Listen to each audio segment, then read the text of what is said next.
Hello again, 2318 students. Linear algebra, we're making that transition from section 4.1 to chapter 1 by talking about Rn as a vector space and when subsets of it definitely form a subspace, okay? So we're going to need some definitions. The definition of a linear combination of vectors and the definition of a span of set of vectors.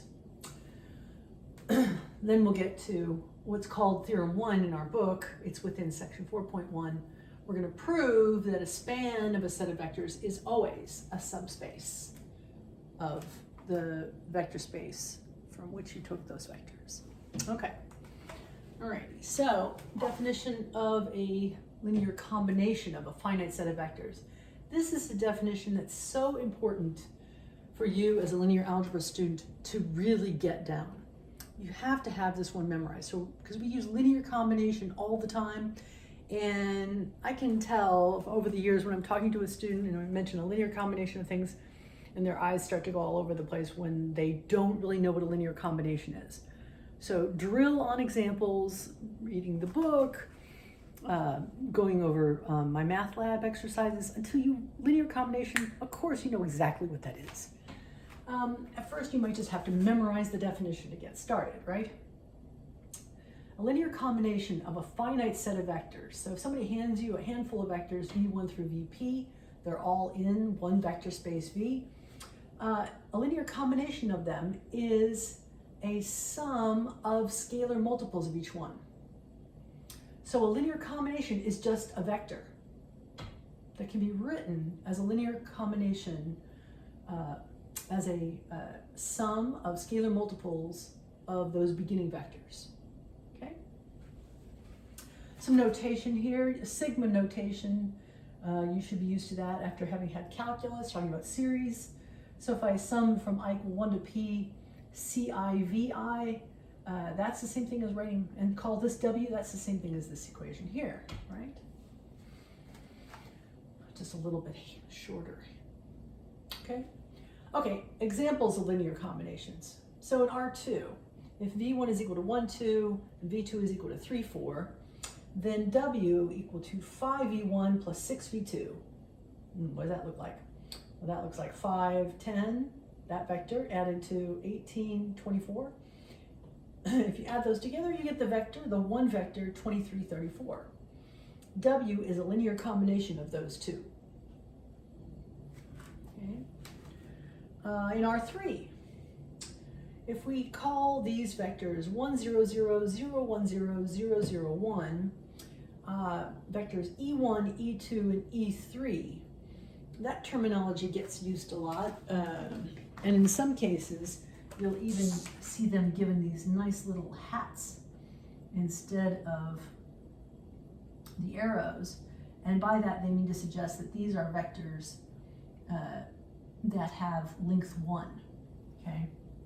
Anyway, so either way, if you take those three as your initial set of vectors, then, for example, you could express the vector in R3, pi square root of 3 negative 1/10 as pi times E1 plus square root of 3 times E2 plus a negative 1/10 times E3. Now, of course, instead of writing plus a negative, we write minus. Let me guess, all that was out of your view. I'll say that again. Okay, so a vector like u equal to pi square root of 3 negative 1/10 can be written as a linear combination of these vectors E1, E2, and E3, where E1 is 1, 0, 0, E2 is 0, 1, 0, E3 is 0, 0, 1. So if you're thinking of the standard model of R3, right, then E1 is along here, E2 is along there, E3 is here. And any vector in R3, by picking such outlandish coordinates, I'm trying to drill this point, can be written as a linear combination of those. Well, more on that later. Now, so those are examples of linear combinations. And this one's trying to give you the idea that any vector could be written as a linear combination of some set of vectors. But you take any finite set of vectors, a linear combination of them is another vector in that space. This is in R2, this is in R3. Okay, now let's open the scale up a little bit. New definition. By the span of a set of vectors. This is the use of the word span as a noun. Later we're going to have a use of it as a verb, but just for now it's just a noun. The span of a set of vectors is the set of all linear combinations of those vectors. Okay? So it's anything that can be written in the form CIVI, I equaling 1 through P. The span is the set of all such W, okay, where the CI are coming from the field, okay? If we're talking about Rn, then this would be R, and all these VI would be in that Rn. The set of all such possible, all such, okay, linear combinations. Let's talk about how big that gets, all right? Consider this set S. It's just containing, if I was paying attention when I was writing this, let's call the set containing the one vector 1, 2.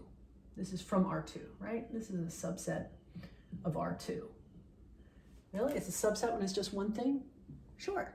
Remember, there are sets that are even empty, right? And this definition of span has to be a definite, I'm glad I said that. The span of a non-empty finite set of vectors is defined in this way, okay? We're not going into an infinite set of vectors, not right here, not this class, okay? So for something that we're gonna take the span of, I should say. So consider this set. It's got the one vector 1, 2 in there. What does the set of all linear combinations of that one vector look like? What does the span of V1 look like? Let's call that S1. So there's the set S containing one vector, right? This set has one thing in it. How many things are in S1? S1 is the set of all vectors in R2 that can be written as some scalar multiple of 1, 2. So 5 times, here's a picture of V. Remember, V is just equal to 1, 2. Right, there it is. It's head on the point 1, 2. So 5V is in there. A half of V is in there, right there. 0 times V. The origin, the zero vector, is in S1. Minus 3 times V is in S1, et cetera, et cetera, et cetera. This goes on infinitely. What is this? So if n of something stands for, oops. Again, I'll repeat that bit.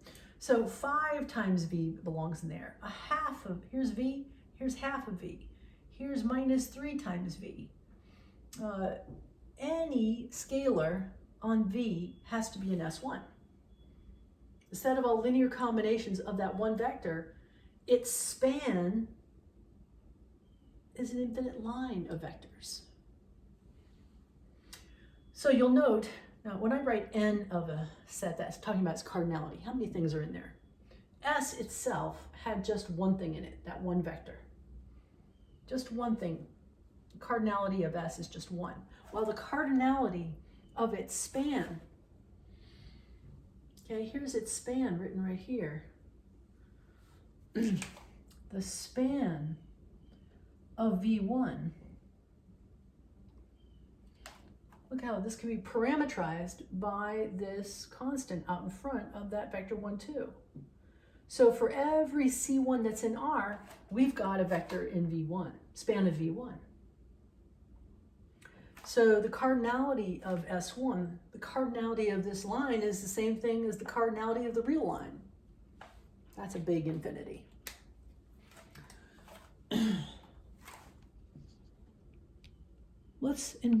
So not only is that kind of pretty geometrical figure, if only I could draw this infinite line of vectors, as it were, it's a subspace. This example S1 of the span of 1, 2 is a subspace of R2. Let me see if I can put this someplace where you're not going to get that glare. And that should do it. There we go. All right. So S1, the span of 1, 2, that line of vectors is a subspace of R2. Why? How do we prove something is a subspace? Well, if we show the 0 vector is in there, and if we show it's closed under vector addition and scalar multiplication, then it's a subspace, right? So 0 is in there because 0, the scalar times that vector, is a linear combination of that vector. It's a scalar multiple of one vector, right? So it's in there. It's in the span. It's in S1. Take two vectors that are in S1, U and V, right? Both of them can be written as scalar multiple of 1, 2. If you add them together, well, look what you've got, a linear combination of vectors in 1, 2. Well, that's the definition of span. Span is the set of all linear combinations of those. Or if you want to just use some of your axioms and write this as C1 plus C2, that scalar added together, making one scalar in the field, multiplied by 1, 2, of course that's in S1. Span of V1, span of that vector. So S1 is closed under vector addition. How do I prove it's closed under scalar multiplication? Let an arbitrary alpha in the field be chosen. The field is R here. For any alpha in the field, for any vector in S1, alpha V is in S1 as, or because, so that's another one of those nice logical connective English words that says, I'm going to explain why following. Okay, so V is in S1 implies that V looks like some scalar, let's call it C3 times 1, 2. Alpha V, that implies that alpha V looks like alpha C3, 1, 2. Okay, but alpha C3 is one scalar in R. So this alpha V is in S1, and therefore S1 is closed under scalar multiplication. Well, that implies S1, since it's got these three properties satisfied, right? And since S1 is a non-empty subset of V, which is R2, notice how it's a non-empty and you got the 0 vector. If you take a moment to prove that, you've got it both non-empty subset and the 0 vector in there. So it's usually worth your time. So therefore S1 is a subspace of R2. So this line here, going through the origin, parallel to the vector 1, 2, is a subspace, is a vector space all on its own. A vector space that is a subset of the larger vector space R2. Well, everything that we did there can be generalized and very succinctly. So this is the most important frame on the whole board. And I'm making it really compact with the notation to get you used to that. Let me stand over here. I'm not casting my own shadow on this. Okay. And there's the glare again. Let me move that. Hope that helps. All right, so let's look at that. So, and your book calls this their theorem 1 in section 4.1. It says if V1 through Vp is a non-empty finite subset of a vector space. So I'm ending with P because it doesn't have to be N. It just has to be some handful of vectors that are in, they're all in that same vector space. Then if S is called their span, it is a subspace of that same V. That's the claim, right? So took a lot of space to write that claim. Look how succinct the proof is. What do we have to show? You have to show the zero vectors in there, that it's closed under scalar multiplication, and that it's closed under vector addition. This is a way of doing this type of proof. There are even shorter ways, but this one's, I think, short enough, okay? Why is the zero vector always in the span of a set of vectors? Well, because the zero vector can always be written as the zero from the field multiplied by all those vectors, vi, or the handful of finite vectors given to you, right? And 0 times v is always equal to the zero vector. So this should have a v on it. So each of those is a 0v. If you add up a finite number of copies of the zero vector, you get the zero vector. And therefore the zero vector, because it can be written as a linear combination of these vectors, is in S. It's in the span, the set of all linear combinations. All right, I decided to start with the, to proceed to show that it's closed under scalar multiplication. You can show these three things in any order you like. This one seemed easy. Why not? Let an arbitrary alpha from the field be chosen. Take any vector v that's in S. I need to show that alpha v is also in S. So I need to show, what is S? S is the span. It's the set of all linear combinations of these. So I need to rewrite alpha v as a linear combination of these vectors. Well, alpha times v, well, v itself belongs to S, so it is a linear combination with a vi using some ci from the field. And that should be a p. There we go. Okay, well, alpha times a sum, finite sum, that alpha goes inside there. We have alpha times ci times vi. But alpha ci is always in the field. Field by field axioms. Any two elements from the field, you multiply them, you got another element in the field. So this is a linear combination of the vi. So this sum belongs to S1, the set of all, S in this one. There we go. So alpha ci vi, the sum of I equal 1 to p again, is in S. Thirdly, take any two vectors in this set. Can you show their vector sum is in the set? Yeah, you can, because each of these is a linear combination. U can be rewritten as some linear combination with ci, 1 through p, and v, another vector, you could write that with di. So let the di also belong to the field. Okay. So two vectors can be written as linear that belong to S. The span, instead of all linear combinations, can be written as linear combinations. And this plus between them is the same as the plus understood by the sigma notation. So you can pool all these together. It's all running from 1 to p. Ci plus the di. Add the scalars. Pull those vi out of each one by using the axioms of the vector space. And since ci plus di, the sum of two field items, is another item in the field, this is a linear combination of the vi.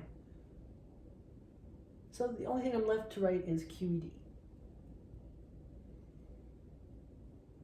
Okay, we've shown it. Any span of a non-empty finite set of vectors in V is the span itself forms a subspace of V.